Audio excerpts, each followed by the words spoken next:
hipofalang, MJP, dan fleksi pada sendi interfalang, PIP dan DIP, terutama pada jari keempat dan kelima.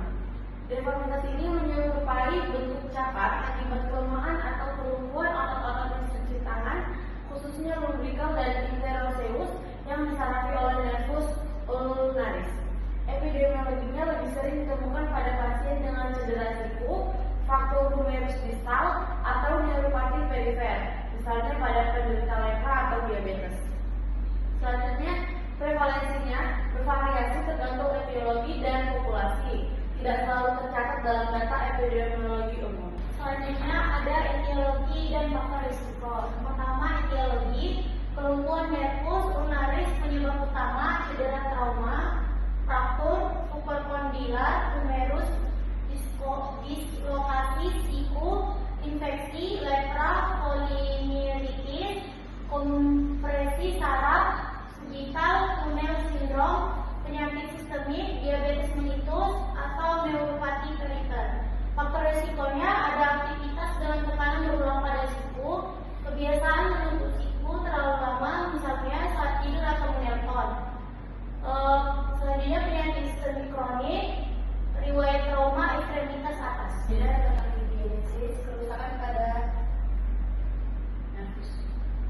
Selanjutnya katagenesis, kerusakan pada nervus ulnaris menyebabkan hilangnya fungsi motorik atau jari tangan bagian dalam, terutama lumbrikal 3 dan 4, serta otot interoseus. Otot lumbrikal biasanya berfungsi untuk fleksi MCP, ekstensi PIP dan DIP. Tanpa kerja lumbrikal terjadi dominasi otot flexor dan extensor sehingga menyebabkan MCP hiperekstensi dan PIP DIP dalam fleksi sehingga menyebabkan crawling. Jika kerusakan terjadi di bagian proksimal, deformitas bisa lebih ringan atau ulnar paradoks. Selanjutnya ada manifestasi klinis. Pertama, jari keempat dan kelima dalam posisi cakar atau MCP ekstensi, PIP dan DIP fleksi. Yang kedua ada atrofi otot hipotenor dan interoseus dorsal atau palmar. Yang ketiga ada penurunan kekuatan genggaman. Yang keempat ada gangguan gerakan halus, misalnya menjepit atau menggenggam. Yang kelima ada tes klinis. Yang pertama tes Fomen, yaitu kelemahan abduksi ibu jari. Yang kedua ada tes Wartenberg atau jari kelingking abduksi spontan. Yang terakhir ada gangguan sensorik pada sisi ulnar kanan. Nah, dalam mendiagnosis Crowell-Hand ini, yang pertama dapat melakukan anamnesis, kita melihat bagaimana riwayat trauma, kebas, dan remang tangan terjadi pada pasien. Kemudian ada pemeriksaan fisik pada postur tangan catat pada jari 4 dan 5, kemudian atrofi otot interoseus, kemudian pada tes neurologis itu kita dapat menggunakan tes Froment, Wartenberg, dan kekuatan genggam. Selanjutnya pemeriksaan penunjang, elektronik.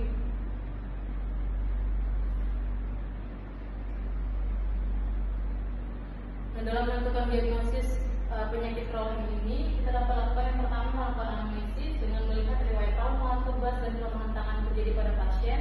Kemudian yang kedua pada pemeriksaan fisik, kita lihat adakah postur tangan cakar pada jari 4 sampai 5, kemudian atrofi otot interoseus, kemudian lakukan tes neurologi seperti Froment, Wartenberg, dan kekuatan genggam. Kemudian terakhir pemeriksaan penunjang ini dapat dilakukan elektromiografi atau EMG dan nerve functionality gunanya untuk menilai derajat kerusakan saraf, lalu bisa dilakukan MRI atau USG jika dicurigai lesinya struktural. Lalu penata laksanaan yang dapat dilakukan pada kasus ini, yang pertama secara konservatif kita lakukan fisioterapi dan terapi okupasi. Ini ditujukan untuk menjaga fungsi dan mencegah kontraktur. Kemudian nafas sprinting atau statik, baik statik atau dinamik, ini ditujukan untuk mempertahankan posisi tangan fungsional. Obat yang dapat digunakan pada terapi konservatif ini, kita dapat menggunakan NSAID untuk nyeri seperti gabapentin atau pregabalin untuk nyeri neuropatik. Kemudian pada penata laksanaan yang kedua ada opsi bedah. Ini kita lakukan decompression atau hemolysis jika ada kompresi. Kemudian kita lakukan renal transfer. Ini misalnya menggunakan CRL untuk menjadikan fungsi lumbrikal. Kemudian yang terakhir ada arthrodresis. Ini pada kasus berat dan irreversibel. Kemudian ada komplikasi dan prognosis. Untuk komplikasinya ada kontraktur permanen, disfungsi tangan permanen, nyeri neuropati kronik, gangguan psikososial akibat disabilitas tangan. Untuk prognosisnya tergantung etiologi dan penanganan dini. Kerusakan saraf fasial menyebabkan prognosis membaik. Kerusakan total dan lama menyebabkan pemulihan terbatas, sering memerlukan operasi. Kemudian untuk pencegahannya, modifikasi aktivitas untuk menghindari tekanan pada siku, ergonomi kerja.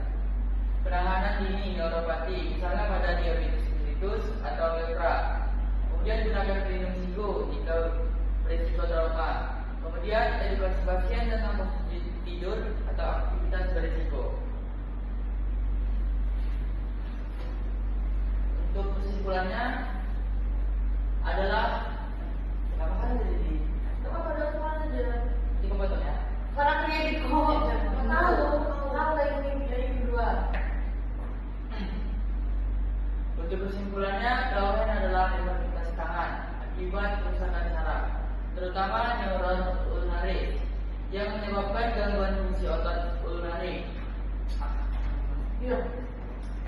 Untuk kesimpulannya, kelauan adalah deformitas tangan akibat kerusakan saraf, terutama neuron ulnaris yang menyebabkan gangguan fungsi otot intrinsik. Diagnosis dapat ditegakkan secara klinis. Penanganan melibatkan terapi konservatif hingga pembedahan. Pencegahan dan intervensi ini penting untuk mencegah kecacatan menetap. Sekian presentasi dari kami. Kalau ada salah kata, mohon dimaafkan.